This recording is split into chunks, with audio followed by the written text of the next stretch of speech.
বাংলাদেশ আর ভারতের সম্পর্ক বর্তমানে ঠিক কোথায় দাঁড়িয়ে আছে সেটা আমরা সবাই জানি। অন্যদিকে বাংলাদেশের সঙ্গে বিশেষ করে মোহাম্মদ ইউনূসের সঙ্গে চীনের যে সখ্যতা, এই সখ্যতা ভারতকে কি নতুন করে চাপে ফেলতে শুরু করে দিচ্ছে? এবার পাল্টা আঘাতে থতমত হওয়ার দশা ভারতের। অন্যকে খাদে ফেলতে গিয়ে নিজেরাও খাদের কিনারে পৌঁছে গেছে নরেন্দ্র মোদীর দেশ। ভারতের সঙ্গে বাংলাদেশের সম্পর্ক বর্তমানে বেশ একটা টানটান অবস্থায় রয়েছে। ভারতের বন্দর ব্যবহার করে তৃতীয় কোনো দেশে বাংলাদেশি পণ্যের রপ্তানি সুবিধা বা ট্রান্সশিপমেন্ট বাতিলের পর এবার বাংলাদেশি স্থলবন্দর দিয়ে ভারতীয় সুতা সহ নেপাল ও ভুটান থেকে বেশ কিছু পণ্য আমদানি বন্ধ করলো বাংলাদেশ। জাস্ট ক্ষমতায় থাকার জন্য 1971 গোপন চুক্তি করেছে, মুজিবুর রহমানের 25 বছর দাসত্ব চুক্তি করেছে, আর নিজের আমলে ভারতকে যা দিয়েছে তার সারা জীবন ভারত মনে রাখবে, মানে অসংখ্য চুক্তি করেছে। এই ইন্ডিয়ার সাথে চুক্তি করে কোনো লাভ আছে? চুক্তি রাখে? আপনি ইউনূসের সাথে গোপন মিটিং করুন, চুক্তি করুন, দেশের ভালো হলে খুশি হব, কিন্তু আপনার প্ল্যানটা কি? আপনাদের প্ল্যানিংটা কি? মাননীয় প্রধান উপদেষ্টা প্রফেসর ডক্টর মোহাম্মদ ইউনূসকে ক্ষমতায় রাখতে রাজপথে বড় ধরনের কর্মসূচি আসতে পারে। অলরেডি নানান মহল থেকে প্রস্তাব আসছে যে মার্চ ফর ইউনূস করতে, এর মানে ডক্টর ইউনূসকে ক্ষমতায় রাখতে হবে। ডক্টর ইউনূস যেন ক্ষমতা থেকে না যান, সেটা যেভাবেই হোক না কেন। তার জন্যে যে কোনো বৈধতা দেওয়ার জন্য যে কোনো বিধান প্রয়োজনে করতে। দিন দিন যেন আওয়ামী লীগ এবং বিএনপির অবস্থা চরম লেভেলের খারাপ হতে চলেছে। প্রিয় দর্শক শ্রোতা, আসসালামু আলাইকুম। নতুন একটা ভিডিওতে জানাচ্ছি আপনাদের স্বাগতম। এইমাত্র পাওয়া তাজা এবং গরম খবর। আজকের এই ভিডিওটি কেমন হতে চলেছে, কতটা গুরুত্বপূর্ণ, কতটা চাঞ্চল্যকর, ভিডিওর অংশ বিশেষ এবং শিরোনাম দেখে কিন্তু আপনারা ইতিমধ্যে বুঝে গিয়েছেন কেমন হবে আজকের এই ভিডিওটি। আশা রাখবো সম্পূর্ণ ভিডিওটি দেখে যাবেন, একটু স্কিপ করবেন না। সম্পূর্ণ ভিডিওটি দেখলে অনেক কিছু জানতে পারবেন এবং বুঝতে পারবেন। প্রিয় দর্শক বন্ধুরা, আমি আর বেশি কথা বাড়াবো না, সরাসরি আপনাদের বিস্তারিত ভিডিওতে নিয়ে যাব। তার আগে আপনাদের কাছে ছোট্ট একটা রিকোয়েস্ট করবো, যারা এরকম ভিডিও দেখতে পছন্দ করেন এই চ্যানেলটি সাবস্ক্রাইব করে পাশে থাকা বেল আইকনটি বাজিয়ে রাখবেন। ইতিমধ্যে যারা সাবস্ক্রাইব করে দিয়েছেন তাদের জানাচ্ছি অসংখ্য ধন্যবাদ। সম্মানিত দর্শক বন্ধুরা, চলুন তাহলে এই ভিডিওতে লাইক করে দিয়ে আমরা বিস্তারিত ভিডিওগুলো মোবাইলের স্ক্রিন থেকে ধারাবাহিকভাবে একের পর এক দেখে আসি। ভারতের বন্দর ব্যবহার করে তৃতীয় কোনো দেশে বাংলাদেশি পণ্যের রপ্তানি সুবিধা বা ট্রান্সশিপমেন্ট বাতিলের পর এবার বাংলাদেশি স্থলবন্দর দিয়ে ভারতীয় সুতা সহ নেপাল ও ভুটান থেকে বেশ কিছু পণ্য আমদানি বন্ধ করলো বাংলাদেশ। জাতীয় রাজস্ব বোর্ড এনবিআর এই সংক্রান্ত প্রজ্ঞাপন জারি করেছে। নতুন প্রজ্ঞাপন অনুযায়ী ভারত থেকে সুতা, duplex board, newsprint, kraft paper, cigarette paper, মাছ, সুতা, আলু, গুঁড়া দুধ, tobacco, cycle, motor parts, ceramic ware, sanitary ware সহ আরো কিছু পণ্য আমদানিতে নিষেধাজ্ঞা আরোপ করা হয়েছে। তবে নেপাল ও ভুটানে উৎপাদিত এবং প্রক্রিয়াজাত সুতা ও আলো ছাড়া অন্য সব পণ্য আমদানি করা যাবে। সম্প্রতি ভারত সরকার তাদের বন্দর ব্যবহার করে তৃতীয় কোনো দেশে বাংলাদেশি পণ্যের রপ্তানি সুবিধা বাতিল করায় বাংলাদেশের পক্ষ থেকে ভারতকে দেয়া ট্রানজিট, ট্রান্সশিপমেন্ট ও নো প্রোটোকল বাতিলের মতো পাল্টা পদক্ষেপের দাবি উঠেছিল। রেমিটেন্স ও রপ্তানি আয় বৃদ্ধির কারণে হু হু করে বাড়ছে বৈদেশিক মুদ্রার রিজার্ভ। বাংলাদেশ ব্যাংকের সবশেষ তথ্য মতে চলতি মাসের প্রথম 12 দিনে রেমিটেন্স এসেছে 105,23,60,000 ডলার বাংলাদেশি মুদ্রায়, যার পরিমাণ প্রায় 12,838 কোটি টাকার বেশি। এদিকে 15 এপ্রিল পর্যন্ত দেশের মোট রিজার্ভ $26.5 বিলিয়ন ছাড়িয়েছে। চলতি মাসের 15 তারিখ পর্যন্ত দেশের গ্রস রিজার্ভের পরিমাণ উন্নীত হয়েছে $26,516 মিলিয়ন বা 26.51 বিলিয়ন মার্কিন ডলারে। আর আন্তর্জাতিক মুদ্রা তহবিলের IMF এর হিসাব পদ্ধতি অনুযায়ী অর্থাৎ BPM-6 অনুযায়ী রিজার্ভ এখন 21,175.54 মার্কিন ডলার, 54 মিলিয়ন মার্কিন ডলার। তো ভারতের সঙ্গে বাংলাদেশের সম্পর্ক বর্তমানে বেশ একটা টানটান অবস্থায় রয়েছে। যদিও থাইল্যান্ডে হওয়া সামিটের সময় যখন মোহাম্মদ ইউনূস ও প্রধানমন্ত্রী নরেন্দ্র মোদী একে অপরের সঙ্গে মিটিং করেন, তখন থেকে অনেকেই বলছেন যে এবার হয়তো ভারত ও বাংলাদেশের সম্পর্কের মধ্যে কিছুটা চেঞ্জ আসতে পারে। আর এইরকম কথা তো হচ্ছিল ঠিক এই সময় রাশিয়ায় নৌবাহিনীর তিনটে যুদ্ধ জাহাজ গিয়ে পৌঁছায় বাংলাদেশের চট্টগ্রাম বন্দরে। আর এখান থেকেই শুরু হয়েছে নতুন টানাপোড়েন। অনেকেই বলছেন যে এটি নেহাত সাধারণ সফর নয়, বরং কোনো বড়সড় অপারেশনের প্রস্তুতি কি শুরু হয়ে গেল না? তো এর পিছনে কি ভারত আর রাশিয়ার মধ্যে আগে থেকেই কোনো আলোচনা হয়ে গেছে? আর রাশিয়া যখন এই অঞ্চলে নিজেদের পা রাখছে তখন আমেরিকা চুপ করে বসে থাকবে এমনটা তো ভাবাই ভুল। ইতিমধ্যেই জানা যাচ্ছে যে আমেরিকাও বাংলাদেশের সঙ্গে মিলে মায়ানমারে একটি বড় মিশনের পরিকল্পনা করছে। যদি পুরো বিষয়টাকে একটু গভীরে গিয়ে দেখা হয় তাহলে স্পষ্ট বোঝা যায় যে ভারত, বাংলাদেশ আর মিয়ানমার মিলে এখন এমন একটি সেন্সিটিভ বেল্টে পরিণত হয়েছে যেটাকে আজকের দুনিয়ায় হাই বাফার জোন বলা যেতে পারে। কারণ এই অঞ্চলেই এখন একসাথে জড়িয়ে পড়েছে বিশ্বের সব থেকে বড় বড় শক্তিধর দেশ আমেরিকা, রাশিয়া, চীন আর ভারত। এবং সব থেকে গুরুত্বপূর্ণ ব্যাপার হলো যে আগামী 1 মাসের মধ্যে এখানে একের পর এক বড়সড় সামরিক অভিযান বা কৌশলগত পদক্ষেপ নেওয়া হতে পারে। এখন ভবিষ্যতে ডেভেলপমেন্ট এই জায়গা থেকে প্রচুর আসবে, তাই কোনো গুরুত্বপূর্ণ তথ্য যেন আপনার চোখ এড়িয়ে না যায় তার জন্য চ্যানেলটিকে এখনই সাবস্ক্রাইব করে নিন। আর ছোট্ট একটি অনুরোধ করবো ভিডিওটিকে একটি লাইক করে দেওয়ার জন্য, কারণ তাতে করে আমরা বুঝতে পারবো যে আপনাদের এই ভিডিওটি কতটা ভালো লাগছে। তো গতকাল একটি চমকে দেওয়ার মতো খবর আসে যে বাংলাদেশের চট্টগ্রামে রাশিয়ার 3টে যুদ্ধ জাহাজ ভিড়েছে। এই চট্টগ্রাম অঞ্চল নিয়েই তো কিছুদিন আগেই গ্রেটার ত্রিপুরা ল্যান্ডের দাবি উঠেছিল। আর ঠিক সেখানেই এমন ঘটনার অর্থ হলো যে বাংলাদেশের পররাষ্ট্র নীতিতে বড়সড় পালাবদল ঘটতে চলেছে। এই ঘটনা আবার এমন এক সময় ঘটলো যখন মাত্র 1 সপ্তাহ আগেই বাংলাদেশ সেনাবাহিনীর প্রধান জেনারেল ওয়াকারুজ্জামান মস্কো সফর সেরে দেশে ফিরেছেন। আপনাদের হয়তো মনে আছে যে এই সফরে রাশিয়ায় বেশ কিছু কিছু গুরুত্বপূর্ণ বৈঠক হয়েছিল, আর তার সফরের সময় বাংলাদেশের সেনাবাহিনীর বেশ কয়েকজন উচ্চপদস্থ কর্মকর্তাকে হাউস অ্যারেস্ট করে রাখা হয়, যা একটি বড় ইঙ্গিত ছিল। এখন যেহেতু রাশিয়ায় এই যুদ্ধ জাহাজ ভারতীয় সীমান্তের একেবারে পাশে এসে পৌঁছেছে, স্বাভাবিকভাবেই ধরে নেওয়া যায় যে ভারত এই খবর আগে থেকেই জেনে গিয়েছিল। কিন্তু মূল প্রশ্ন হচ্ছে, এই সফরের পেছনে সত্যি কি কোনো গোপন অপারেশনের প্রস্তুতি চলছে? জানা যাচ্ছে যে 15 এপ্রিল 2025 এই তারিখে রাশিয়ার এই 3টি যুদ্ধ জাহাজ চট্টগ্রামে পৌঁছায়। যদিও এখনো পর্যন্ত সেগুলির নাম বা প্রকৃত অবস্থান বিস্তারিতভাবে প্রকাশ করা হয়নি, তবে ইকোনমিক টাইমস এর রিপোর্ট বলছে বাংলাদেশ সেনা প্রধানের মস্কো সফরের 4 দিনের মাথায় এই ঘটনাগুলি বড় পরিসরে শুরু হয়েছে। জেনারেল ওয়াকার রাশিয়ায় গিয়ে দেশটির উপ প্রতিরক্ষা মন্ত্রী কর্নেল জেনারেল আলেকজান্ডার ফোমিনের সঙ্গে সরাসরি বৈঠক করেন, যেখানে আলোচনা করা হয় এই দুই দেশের মধ্যে কিভাবে সেনার সহযোগিতা আরো জোরদার করা যায়। আর এই হঠাৎ যুদ্ধ জাহাজ পাঠানোর মূল উদ্দেশ্য হিসেবে যা বলা হচ্ছে তা হলো বাংলাদেশ এখন চীনের উপর নির্ভরতা কমিয়ে রাশিয়ার সঙ্গে নতুন সামরিক স্ট্র্যাটেজি গড়তে চাইছে। তবে এখানেই শেষ নয়, বাংলাদেশের ভেতরেই এখন দুইটি বিপরীতমুখী গোষ্ঠী তৈরি হয়ে গেছে। একদল সেনাবাহিনী চায় বাংলাদেশ যেন চীনের উপর নির্ভরতাকে কমিয়ে আন্তর্জাতিক মহলে আরো ভারসাম্যপূর্ণ সম্পর্ক গড়ে তোলে, অর্থাৎ অন্য দেশের সঙ্গেও তারা যেন কানেক্টেড থাকে। অন্যদিকে মোহাম্মদ ইউনূসের নেতৃত্বাধীন চায় যে বাংলাদেশ যেন চীন ও পাকিস্তানকে পুরোপুরি সমর্থন করে চলে। তবে চট্টগ্রামের প্রসঙ্গ নিয়ে বললে খুব শীঘ্রই বোঝা যাবে যে রাশিয়ার এই অঞ্চলে প্রবেশে আদতে ভারত কি সুবিধা পেতে পারে। মনে রাখতে হবে 1971 সালে যখন বাংলাদেশকে স্বাধীন করতে আমরা এগিয়ে এসেছিলাম, তখনও কিন্তু রাশিয়ার সাহায্যে একটি বড় অপারেশন সফল করা হয়েছিল। চট্টগ্রাম এমন একটা এলাকা যেটা বাংলাদেশের ভূখণ্ডের দক্ষিণ পূর্ব কোণে অবস্থিত, আর এখান থেকে শুরু হয় অনেক কৌশলগত গুরুত্বপূর্ণ কথাবার্তা, যেমন গ্রেটার ত্রিপুরা ল্যান্ড, আর ইংরেজিতে একে বলে চিটাগং।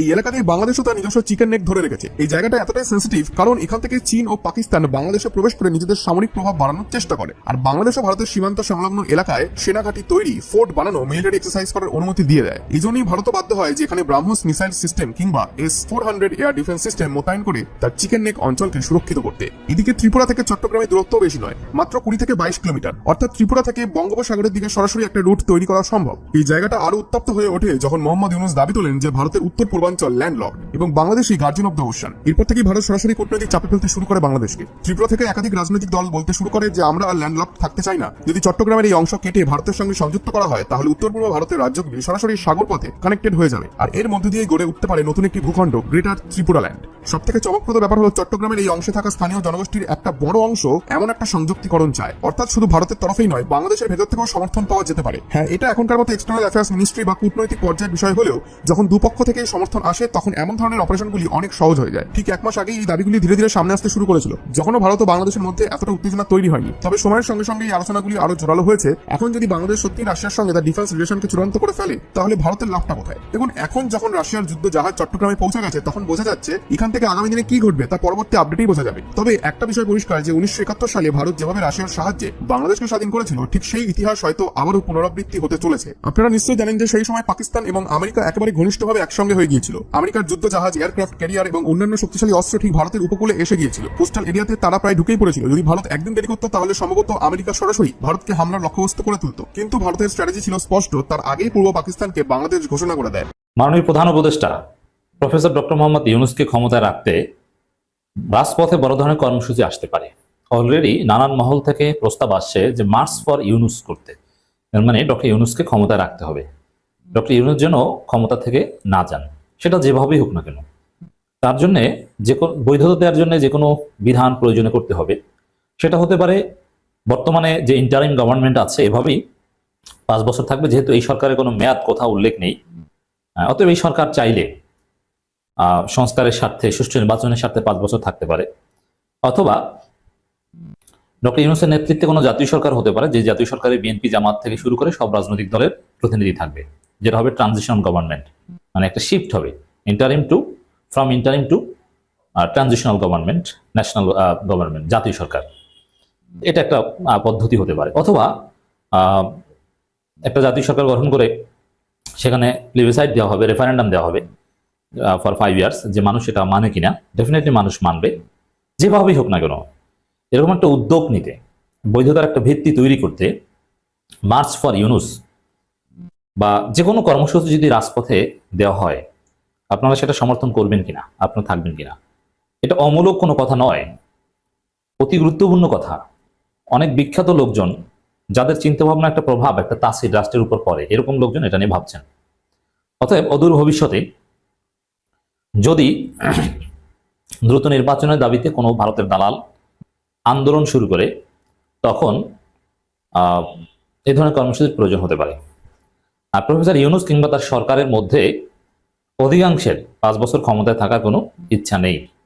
বরং আমরা যেটা জানতে পেরেছি যে প্রফেসর ইউনূস 5 বছর ক্ষমতায় থাকতে চান না এবং তিনি থাকবেন না, এটা অনেক ডিটারমাইন্ড। যে তিনি এসেছেন, যখন এসেছেন তখনও তিনি চাননি আসতে, তাকে আনা হয়েছে। এরপরে তিনি সংস্কার কার্যক্রমের উদ্যোগ নিয়েছেন। সংস্কার কার্যক্রম হয়তো বা আংশিক করবেন, সংস্কার একটা রাস্তা তৈরি করে দিবেন, সুষ্ঠু নির্বাচন দিয়ে তিনি চলে যাবেন, 5 বছর তিনি থাকবেন না। তার অবস্থান এখন পর্যন্ত এটা, আমরা এটা জানতে পেরেছি। কিন্তু আমরা কি চাই? যে ক্ষমতায় আসতেই চায়নি, যে এখনো থাকতে চায় না, তাকেই তো আমরা রাখতে চাই। যার মধ্যে ক্ষমতার লোভ নেই, তাকেই তো আমরা রাখতে চাই। এটাই তো হওয়া উচিত। এই জন্য মার্চ ফর ইউনুস বা যে কোনো কর্মসূচির প্রয়োজন হতে পারে।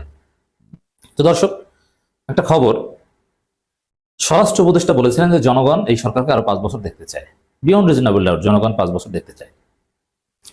কিন্তু স্বরাষ্ট্র উপদেষ্টা একবার বলেননি যে আমরা 5 বছর থাকতে চাই। এখন আবার স্বরাষ্ট্র উপদেষ্টা সেটা বলেছেন যে 5 বছর সরকারকে ক্ষমতায় রাখার বিষয়ে আমি কিছুই বলিনি বলে মন্তব্য করেছেন স্বরাষ্ট্র উপদেষ্টা জাহাঙ্গীর আলম চৌধুরী। একথা জনগণ বলেছে বলে উল্লেখ করেন তিনি। এর মানে স্বরাষ্ট্র উপদেষ্টা 5 বছর থাকার কথা বলেননি, জনগণ বলেছে। এখন এই যে 5 বছর ক্ষমতায় থাকার কথা আমি বলিনি, স্বরাষ্ট্র উপদেষ্টা এই কথা বলার পর জনগণ পাল্টা কমেন্ট করছে যে না, আপনি না বললেও আমরা চাই। আপনি চিন্তা করেন যে সরকার বলে যে না আমরা থাকার কথা বলি নাই, জনগণ জোর করে বলে যে না আপনাকে থাকতে হবে। এরকম কোন নির্লোভ বা ক্ষমতা লোভী না কোন সরকার বাংলাদেশে অতীতে এসেছে আর আসবে কি মনে হয়? তাদেরকে যদি আপনি 5 বছর মিনিমাম রাখতে না পারেন, তাহলে এটা আপনার জন্য দুর্ভাগ্য, আমাদের জন্য দুর্ভাগ্য যে এত ভালো যোগ্য মানুষগুলো আমরা পেয়েছি বাংলাদেশের মানুষের ভাগ্যের পরিবর্তনের জন্য, কিন্তু আমরা তাদেরকে রাখতে পারলাম না। এই জন্যে প্রফেসর ইউনূস সরকারকে ক্ষমতায় রাখতে মার্চ ফর ইউনূস সহ রাজপথে বিভিন্ন কর্মসূচি আসতে পারে। আপনি নিশ্চিত থাকেন যে তথাকথিত কোনো নির্বাচনের মাধ্যমে একটা গোষ্ঠী ক্ষমতা আসবে, যে নির্বাচন সুষ্ঠু হবে না, এটা হতে দেওয়া যাবে না। নির্বাচন যদি হয়ও সেটা হবে সুষ্ঠু নির্বাচন, জনগণ যাকে ভোট দিবে সে আসবে। কোনো ভারতের দালালকে জনগণ ভোট দিবে না, তারা ক্ষমতা আসতে পারবে না। সচিবালয় আইন শৃঙ্খলা সংক্রান্ত কোর কমিটি বৈঠক শেষে সাংবাদিকদের ব্রিফিং এ একথা বলেন স্বরাষ্ট্র উপদেষ্টা। তিনি আরো বলেন নির্বাচন কবে হতে পারে তা বলে দিয়েছেন প্রধান উপদেষ্টা, এর বাইরে আমার কিছু বলার নেই। আবারও বলি দর্শক, নির্বাচন কবে হতে পারে এটার প্রধান উপদেষ্টার যে বক্তব্য, সেটা কখনো ডিসেম্বর বা জুন নয়। ডিসেম্বর বা জুনে নির্বাচন এটা কন্ডিশনাল, মানে ঐক্যমতের ভিত্তিতে। আগে বিএনপি, জামাত, এনসিপি, চরমনাই এদেরকে তো একমত হতে হবে। একমত না হলে প্রধান উপদেষ্টার বাপেরও ক্ষমতা নাই ডিসেম্বর জুনে নির্বাচন দেওয়ার। অতএব ডিসেম্বর বা জুনে নির্বাচন, আপনারা এই কথা বুঝে কেউ থাকবেন না। ডিসেম্বর জুনে নির্বাচনে আগে জামাত, এনসিপি, চরমনাইকে রাজি হতে হবে, তাদেরকে বাদ দিয়ে নির্বাচন করা যাবে না। বিএনপি তো রাজি। অপরদিকে চট্টগ্রাম ডিসি হলে বৈশাখ অনুষ্ঠানে আগের দিন হামলা ঘটনা ঠিক হয়নি, ভবিষ্যতে এ ধরনের ঘটনা যেন না ঘটে সরকার ব্যবস্থা নিবে। এর আগে সুনামগঞ্জ সাংবাদিকদের তিনি বলেছেন সাধারণ মানুষ বলছে আইনশৃঙ্খলা পরিস্থিতি আগের চাইতে ভালো হয়েছে। রাস্তা থেকে আমাকে বলতেছে আপনারা আরো 5 বছর থাকেন, যা নিয়ে পরবর্তীতে ব্যাপক সমালোচনা শুরু হয়। দেখেন সমালোচনা করেছে কারা? সমালোচনা করছে বিএনপি, যার ক্ষমতার লোভে পাগল। জনগণ 5 বছর চাই, ঠিক। দেখেন এই নিউজের নিচে মন্তব্য দেখেন জনগণ, আপনি না বললেও আমরা চাই আপনি 10 বছর থাকেন। বুঝতে পারছেন জনগণের কি ভালোবাসা? হ্যাঁ, জনগণ তাদেরকে 5 বছর চাই, আমিও চাই। ঠিক বলছেন তো, ভুল তো কিছু বলেন নাই। এই সরকারকে 2029 সাল পর্যন্ত সময় দেওয়া উচিত, এটা বাংলাদেশের তরুণ প্রজন্মের দাবি। মাননীয় স্বরাষ্ট্র এবং কৃষি উপদেষ্টা মহোদয় একজন সহজ সরল, উদার ও সাদা মনের মানুষ। দর্শক, এইভাবে জনগণের যে আকাঙ্ক্ষা এই সরকারকে 5 বছর রাখতে হবে, ডক্টর ইউনূস সরকারকে 5 বছর রাখতে হবে, এতে রাজপথে কর্মসূচি দেওয়ার প্রয়োজন হতে পারে। আমির জামাত ডক্টর শফিকুর রহমান অতি সম্প্রতি লন্ডনে বেগম খালেদা জিয়ার সঙ্গে দেখা করেছেন এবং তারেক রহমান সাহেবের সঙ্গে বৈঠক করেছেন। এরকম একটি সংবাদ যখন সামনে এলো, বেশিরভাগ মানুষ অবিশ্বাস করেছে, বিশ্বাস করেনি। কারণ হলো যে গত কয়েক মাসে জামাত এবং বিএনপির মধ্যে যে দাকুমড়ার সম্পর্ক, এই সম্পর্কের ভিত্তিতে এই সাক্ষাৎটি হতে পারে না। 1। 2 নম্বর হলো যে জামাত এবং বিএনপির মধ্যে সেই যে 2016-17 সন থেকে যে টানা পড়েন, এখানে এক পক্ষ চেয়েছে জামাতের সঙ্গে বিএনপির সৌহার্দ্যতা থাকুক, আর ভারতপন্থী যে সকল বিএনপি নেতা রয়েছেন তারা সবসময় চেয়েছে যে জামাত যতক্ষণ পর্যন্ত বিএনপির সঙ্গে আছে ততক্ষণ পর্যন্ত ভারত বিএনপিকে ছাড় দেবে না। এবং অতীতে যে কয়বারই বিএনপি ক্ষমতায় এসেছে সবসময় ভারতের একটা গ্রিন সিগন্যাল ছিল, কিন্তু বিএনপি সেই গ্রিন সিগন্যালটি ধরে রাখতে পারেনি। আবার আওয়ামী লীগ যে কয়বারই ক্ষমতায় এসেছে বা ক্ষমতায় চলে গেছে এই গ্রিন সিগন্যাল রেড সিগন্যালের কারণে। তো এটা বিএনপি খুব ভালো করে বুঝে, কিন্তু কেন জানি সবাই বলছিলেন যে বেগম জিয়া যেমন জামাতের প্রতি দুর্বলতা রয়েছে, তার চেয়ে জনাব তারেক রহমান সাহেবের দুর্বলতা অনেক অনেক বেশি। ফলে এই দলের মধ্যে যারা ভারতপন্থী রয়েছেন তাদের শত আপত্তি থাকা সত্ত্বেও 2018 সন পর্যন্ত জামাত এবং বিএনপির মধ্যে বন্ধুত্ব সুদৃঢ় ছিল এবং তারা একসঙ্গে ইলেকশন করেছে। তাদের যে নিবন্ধন, সেই নিবন্ধন না থাকা সত্ত্বেও তারা বিএনপির হয়ে নির্বাচন করেছে। কিন্তু নির্বাচনের পর বারবার বিভিন্ন কারণে জামাত, হয়তো কৌশলগত কারণে, হয়তোবা বিএনপির তাচ্ছিলের কারণে, হয়তোবা আওয়ামী লীগের কূটকৌশলের কারণে, অথবা আওয়ামী লীগ চেয়েছে যে জামাত বিএনপি থেকে আলাদা হয়ে যাক এবং তারা একটা স্বতন্ত্র দল হিসাবে তারা রাজনীতি করুক। সেই কারণে হোক না কেন তাদের মধ্যে একটা দূরত্ব তৈরি হয়েছে এবং সেই দূরত্বটা এই জুলাই আগস্ট বিপ্লবের পরে একেবারে সাপে নেউলে, মানে সাপ বেজির সম্পর্ক যেরকম হয় ওইরকম সম্পর্ক হয়ে গেছে। তো সেই অবস্থাতে জামাতের আমির তিনি হঠাৎ করে বেগম জিয়ার সঙ্গে দেখা করবেন, তারেক রহমান সাহেবের সঙ্গে দেখা করবেন, এটি একটি অবিশ্বাস্য ঘটনা। কিন্তু পরবর্তীতে যখন বিভিন্ন সোর্স থেকে এটি নিশ্চিত করা হলো যে হ্যাঁ তাদের সাক্ষাৎ হয়েছে এবং স্বয়ং জামাতের আমির বিভিন্ন সংবাদ মাধ্যমে যখন স্বীকার করলেন এবং তিনি যখন এই কথাগুলো বললেন, তখন এখানে পরস্পর বিরোধী কথাবার্তা চালু হয়ে গেল। যারা জামাতপন্থী লোক তারা অনেকে বলার চেষ্টা করছেন যে বেগম জিয়া খুব অসুস্থ ছিলেন, তাকে দেখতে যাওয়াটা একটা মানবিক দায়িত্বের মধ্যে ছিল। এর কারণ হলো দীর্ঘদিন জামাতের সঙ্গে বিএনপির সম্পর্ক ছিল, আর বেগম জিয়া বয়োবৃদ্ধা, তিনি জামাতকে খুবই পছন্দ করেন এবং জামাত তার প্রতি কৃতজ্ঞতা। আর এই অসুস্থতার সময় জামাতের আমির তার সঙ্গে মানবিক কারণে দেখা করতে গিয়েছেন। এটা হলো একেবারে সাদামাটা পজিটিভ প্রচারণা। 2 নম্বরে যারা বলার চেষ্টা করছেন তারা হলো যে বেগম জিয়া তাকে দেখে আবেগ আপ্লুত হয়েছেন, তিনি কান্নাকাটি করেছেন এবং কেন জামাত বিএনপিকে ছেড়ে গেল। এই সময় জামাতের অবর্তমানে বিএনপি অনেকটা কুলহারা রমণীর মতো হয়ে গেছে, বা মানে মাঝিহীন নৌকার মতো হয়ে গেছে। ফলে জামাতের যে শক্ত এবং বলিষ্ঠ নেতৃত্ব এবং জামাতের যে অলিত্ব, এটা ছাড়া বিএনপিকে রক্ষা করা সম্ভব নয়। জনাব তারেক রহমান সাহেব যদি জামাতের আমিরের সাহায্য না পান তাহলে তিনি কি করে দেশ চালাবেন। এইভাবে বেগম জিয়া আকুতি জানিয়েছেন যেন আবার জামাতের সঙ্গে বিএনপির একটা বন্ধুত্ব হয়। এভাবে জামাতপন্থী যারা লোকজন রয়েছেন নেগেটিভ অর্থে জামাতকে বড় করার জন্য এবং বিএনপিকে ছোট করার জন্য সোশ্যাল মিডিয়াতে এই কথাগুলো বলে যাচ্ছেন একের পর এক। আর বিএনপির যারা লোকজন সোশ্যাল মিডিয়াতে, তাদের বক্তব্যটা হলো যে শেষ পর্যন্ত তো সেই নাকে খত দিলি মধ্যখানে পানি ঘোলা করে, বা সেই জল খেলি পানি ঘোলা করে। তো বিএনপি ছাড়া কি জামাতের কোনো অস্তিত্ব আছে? এত বড় বড় কথা বলার পরে আবার সেই তারেক রহমান সাহেবের, তারা বেগম জিয়াকে বলছে না, তারা বলছে তারেক রহমান সাহেবের কদমবুচি করার জন্য জামাতের আমিরকে সেই লন্ডন পর্যন্ত যেতে হয়েছে এবং তারা বলার চেষ্টা করেছেন যে তিনি সেখানে গিয়ে হয়তো দিনের পর দিন বসে আছেন একটা অ্যাপয়েন্টমেন্টের জন্য। তারেক রহমান সাহেব অ্যাপয়েন্টমেন্ট দিতে চান নাই, তাকে বিভিন্ন অ্যাঙ্গেল থেকে হাতে পায়ে ধরে রিকোয়েস্ট করে তিনি সেই অ্যাপয়েন্টমেন্ট দিয়েছেন।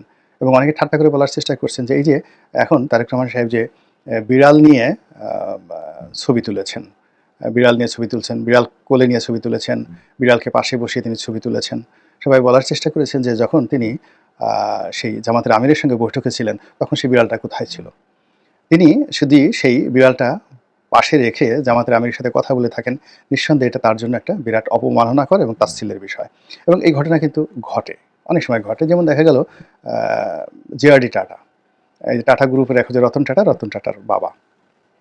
তো জেআরডি টাটা 60-এর দশকে সমস্ত ভারতবর্ষের সর্বজন শ্রদ্ধেয় একজন ব্যবসায়ী ছিলেন, ব্যবসায়ী নেতা ছিলেন এবং সারা ভারতবর্ষ তাকে খুব সম্মান করত। এবং জামশেদজি টাটার চাইতেও জেআরডি টাটার সম্মান অনেক বেশি ছিল, যিনি টাটা গ্রুপ প্রতিষ্ঠা করেছেন। তো ইন্দিরা গান্ধী একবার তাকে দাওয়াত করে নিলেন। সেটা আমি সেই সাক্ষাৎকারটা, জেআরডি টাটার সাক্ষাৎকারটা আমি দেখেছি সিমি গারওয়ালের সাক্ষাৎকারে। তো টাটা যেটা বললেন যে আমাকে দাওয়াত করে নেওয়া হলো এবং আমার কাছে কিছু বিষয় ব্যবসা বাণিজ্য সম্পর্কে যে বিষয়গুলো জিজ্ঞাসা করা হলো, তো সেই বিষয়গুলো আমি বললাম, একেবারে সত্য কথা। এবং সম্ভবত তার পছন্দ হলো না, আমার কথাগুলো পছন্দ হলো না, ফলে তিনি আর আমার প্রতি অ্যাটেন্টিভ রইলেন না। তিনি কথা বলতেছিলাম, তো এই সময় তিনি অন্যদিকে তাকিয়ে তার টেবিলে যে বিভিন্ন খাম ছিল সেই খামগুলোকে তিনি খুলছিলেন, দেখার চেষ্টা করছিলেন, মাঝে মাঝে উদাস দৃষ্টিতে জানালার দিকে তাকাচ্ছিলেন, এলোমেলো আচরণ। তো টাটা বললেন যে আমি বুঝে গেলাম যে what is the body language, আমার আর কথা বলা উচিত না, আর দ্বিতীয়ত ভবিষ্যতে এখানে আমার আর আসা উচিত নয়। তো এই যে জেআরডি টাটার এই আত্মমর্যাদাবোধ ছিল, কিন্তু আমাদের দেশের রাজনীতিবিদদের এই আত্মমর্যাদাবোধ নেই। আমরা ক্ষমতার জন্য সব কিছু করতে পারি, পা ধরতে পারি, তারপর শেষে কাউকে সুসু করে দিতে পারি। সুসু তো বুঝেন আপনারা কী জিনিস হয়, কোনটাকে সুসু বলে। তো আমরা কাউকে সুসু করে দিতে পারি, আমরা কারো জুতো মাথায় নিয়ে ঘুরতে পারি, তারপর শেষে কারো পায়ের উপরে একেবারে কপাল ঠেকিয়ে দিতে পারি। এখন তো এই ধরনের পীর পূজা খুব হচ্ছে বাংলাদেশে, তারপরে জুতোর তলা যদি লেহন করতে হয়, মানে চাটতে হয়, সেটা আমরা করতে পারি ক্ষমতার জন্য। কিন্তু মাথা উঁচু করে সিংহ বিক্রমে জিআরডি টাটার মতো ওইভাবে দাঁড়িয়ে থাকার হিম্মত আমাদের দেশের পলিটিক্সে নেই। আর এই কারণে কি হচ্ছে, জামাতের আমি ডক্টর শফিকের মতো একজন সম্মানিত মানুষকে নিয়ে যারা জামাত বিরোধী লোকজন তারা এইভাবে ট্রল করে নানা রকম তারেক রহমান সাহেব তার বিড়ালকে নিয়ে লন্ডনের বিভিন্ন বিষয়াদি নিয়ে বলার চেষ্টা করছেন। মোদ্দা কথা হলো যে চারিদিক থেকে জামাতের উপর বিপদ ধাবিত হয়েছে। সরকারের সাথে তার সম্পর্ক ভালো নেই, ক্যান্টনমেন্টের সাথে তার সম্পর্ক ভালো নেই, পশ্চিমাদের খড়ক আসছে এবং পশ্চিমারা জঙ্গিবাদ দমনের জন্য এই ইউনূস সরকারের উপরে যে চাপ প্রয়োগ করবে জঙ্গিবাদ দমনের জন্য, এবং সেই চাপটি সবার আগে জামাতের উপর আসবে। জামাত এই কারণে ভয় পেয়ে তারেক রহমান সাহেবের সাথে দেখা করতে গিয়েছে এবং বিএনপির আশ্রয় নিতে চাচ্ছে। এক। দুই নম্বর হলো যে সবকিছু যেভাবে চলছিল খুব দ্রুততার সঙ্গে জামাতের পক্ষে, সেগুলো এখন আর চলছে না। জামাতের নিবন্ধন এখন পর্যন্ত দেওয়া হয়নি। জামাতের একজন ঊর্ধ্বতন কর্মকর্তা এটি মাজহার সাহেব, তিনি এখন পর্যন্ত মুক্তি লাভ করেননি। এখন এই অবস্থাতে জামাত তাদের প্রতি যে বিশ্বাস এবং আস্থা, নিজেদের প্রতি যে বিশ্বাস এবং আস্থা ছিল সেটি নষ্ট হয়ে গেছে। ফলে তাদের মনে হয়েছে যে না, এখন তাদের একটি রাজনৈতিক এলাই দরকার, সাহায্য দরকার, এবং সেই সাহায্য তো বিএনপি। এখন এই জন্য বিএনপির সাথে নতজানু হয়ে হোক, লন্ডন গিয়ে হোক, তারা সেই সম্পর্কটি স্থাপন করলেও করতে পারে, এটা স্বাভাবিক ব্যাপার। আমি এই বিষয়গুলোকে তো বলছি না, এটা সবাই বুঝতে পারে। কিন্তু আমার কাছে যেটা মনে হচ্ছে সেটা হলো যে এখনো পর্যন্ত কিন্তু ডক্টর মোহাম্মদ ইউনূসের 1 নম্বর বিশ্বস্ত লোক হলো জামাত। তো ডক্টর মোহাম্মদ ইউনূসের পক্ষ থেকে যদি কোনো প্রস্তাব থাকে, কোনো গোপন মেসেজ থাকে, সেই গোপন প্রস্তাব এবং গোপন মেসেজ নিয়ে সরকারের পক্ষ থেকে জামাতের আমির যদি তারেক রহমান সাহেবের কাছে যান, আমার কাছে এটা খুব আশ্চর্যজনক বলে মনে হবে না, হতে পারে। আর এটার পক্ষের যুক্তি হলো যে যেখানে বিএনপির অনেক বড় বড় নেতা অহরহ ইংল্যান্ডে যাচ্ছেন তারেক রহমান সাহেবের সাথে দেখা করার জন্য, কিন্তু তারেক রহমান সাহেবের সঙ্গে তারা দেখা করতে পারছে না।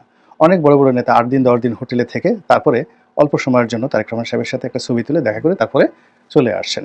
তো সেখানে জামাতের আমির একেবারে তার বাসায় চলে গেলেন। এখানে আব্দুল মিন্টু বাসায় গেছেন একমাত্র ডাক্তার জাহিদ ছাড়া, মানে বিএনপির অন্য কোনো নেতা তারেক রহমান সাহেবের বাসায় গিয়েছেন, তার বাসায় খেয়েছেন, বেগম জিয়ার সঙ্গে দেখা করেছেন, এই ধরনের খবর আমরা এখনো পাইনি। তো সেখানে জামাতের আমির সরাসরি বাসায় চলে গেলেন এবং বাসায় তারেক রহমান সাহেবের সাথে বেগম জিয়ার সঙ্গে দেখা করলেন। এটা যদি সরকারের পক্ষ থেকে, ডক্টর ইউনূসের পক্ষ থেকে কোনো এরকম ইম্পর্টেন্ট মেসেজ না থাকতো, তাহলে জামাতের আমিরকে এই মুহূর্তে প্রিভিলেজ দেওয়ার মতো বা গুরুত্ব দেওয়ার মতো অবস্থা সৃষ্টি হয়নি। তারেক রহমান সাহেব সেটা করতেন না, আমার কাছে সেটা মনে হচ্ছে। ফলে ডক্টর মোহাম্মদ ইউনূসের পক্ষ থেকে কোনো গোপন মেসেজের বাহক হয়ে তিনি সেখানে যেতে পারেন। এ গেল দ্বিতীয়। তৃতীয় যে বিষয়টি সেটি হলো যে সরকারের সঙ্গে সাইড লাইনে একটা সমঝোতা করার জন্য 1 to 1 ডক্টর ইউনূস ভার্সেস যাকে বলা হয় তারেক রহমান, এখানে জামাত একটা ব্রিজ হিসেবে কাজ করতে পারে এবং এটা সবচেয়ে বেশি আমার কাছে বিশ্বাসযোগ্য মনে হয় বা সম্ভাব্য মনে হয়। এর কারণ হলো যে এখানে সালাউদ্দিন সাহেব, মির্জা ফখরুল, মির্জা আব্বাস, যে সকল নেতারা ডক্টর মোহাম্মদ ইউনূস সাহেবের সঙ্গে দেখা করছেন এবং কথাবার্তা বলছেন বৈঠকের ভিতরে এবং বাইরে, এই কথার সামঞ্জস্য থাকছে না এবং প্রায় প্রতিবারই একটা না একটা অলক্ষণীয় ঘটনা ঘটছে এবং ক্রমশ সরকারের সাথে সম্পর্ক নষ্ট হচ্ছে। সেক্ষেত্রে ডক্টর মোহাম্মদ ইউনূসের সঙ্গে তারেক রহমান সাহেবের বা তারেক রহমান সাহেবের সঙ্গে ডক্টর মোহাম্মদ ইউনূসের একটা সরাসরি কথা বৈঠক বা যেখানে দুজনেরই বিশ্বস্ত যদি কেউ থাকেন তাহলে সেটা ভালো হয়। এবং এখানে ডক্টর শফিক জামাত দল হিসেবে যাই থাকুক কেন, ডক্টর শফিক অনেকেরই নিকটই একজন বন্ধুবর্ষল ব্যক্তি, সুহৃদ ব্যক্তি। 2 নম্বর হলো সিলেটে তার একটা কানেক্টিভিটি রয়েছে এবং এই মুহূর্তে যুক্তরাজ্য বিএনপি যিনি সভাপতি তিনি একজন সিলেটের ভদ্রলোক, তার সঙ্গে আমির সাহেবের ভালো সম্পর্ক থাকতে পারে, আমির জামাতে ভালো সম্পর্ক থাকতে পারে এবং সেই সুবাদে এই বৈঠকটি একেবারে ঘরোয়া পর্যায়ে হয়ে যেতে পারে। ঘটনা যাই হোক না কেন, এটা রাজনীতি এবং রাজনীতির একটা কূটকৌশল এবং সেই কূটকৌশলে এখন আমরা এরকম একটা ত্রিভুজের মধ্যে এসে পৌঁছে গেছি। 3 দিক থেকে যে চাপ আসছে, সে চাপে যা কিছুই হোক না কেন খুব দ্রুত যে ভালো কিছু একটা হবে, সন্তোষজনক কিছু একটা হবে বা উইন উইন সিচুয়েশন, জামাতের লাভ হবে, বিএনপির লাভ হবে, তারপরে শেষে যাকে বলা হয় ডক্টর মোহাম্মদ ইউনূসের লাভ হবে, এর 1% সম্ভাবনা নেই। সম্ভাবনাটা কেন নষ্ট হচ্ছে? এর কারণ হলো সেই যে 1/11 থেকে আজ অবধি দেশের সব কিছু কিন্তু উল্টো স্রোতে চলছে। 2009 থেকে আওয়ামী লীগকে দায়ী করেন, তার আগে 3 বছর আপনি 1/11 সরকারকে দায়ী করেন, তার আগে সেই 2001 থেকে 2006 ওই সময় হাওয়া ভবন সংশ্লিষ্ট যে সমস্ত লোকজন ছিল তাদেরকে দায়ী করেন ক্রমশ যে ক্ষতগুলো তৈরি হয়েছে সেই ক্ষতগুলো মানবিকতায়, চিন্তা চেতনায়, চরিত্রে, আচার আচরণে, ব্যক্তিত্বে, সততায়, ন্যায়নিষ্ঠতায়, অমানবিকতায়, অশিষ্টাচারে আমরা যে বড় বড় গর্তগুলো তৈরি করেছি এই গর্ত। প্রিয় দেশবাসী, শুরু থেকে শেষ পর্যন্ত যারা এই ভিডিওটি দেখেছেন সকলকে জানাই অসংখ্য অসংখ্য ধন্যবাদ। যারা এরকম নিউজ ভিডিও পেতে পছন্দ করেন তারা অবশ্যই এই চ্যানেলটি সাবস্ক্রাইব করে পাশে থাকা বেল আইকনটি বাজিয়ে দিবেন। যারা এখন এই ভিডিওটি শেয়ার করেননি এই ভিডিওটি দ্রুত শেয়ার করে সকলকে দেখার সুযোগ করে দিন। আজকের মতন এই পর্যন্ত দেখা হচ্ছে পরবর্তী কোনো ভিডিও নিয়ে ইনশাল্লাহ।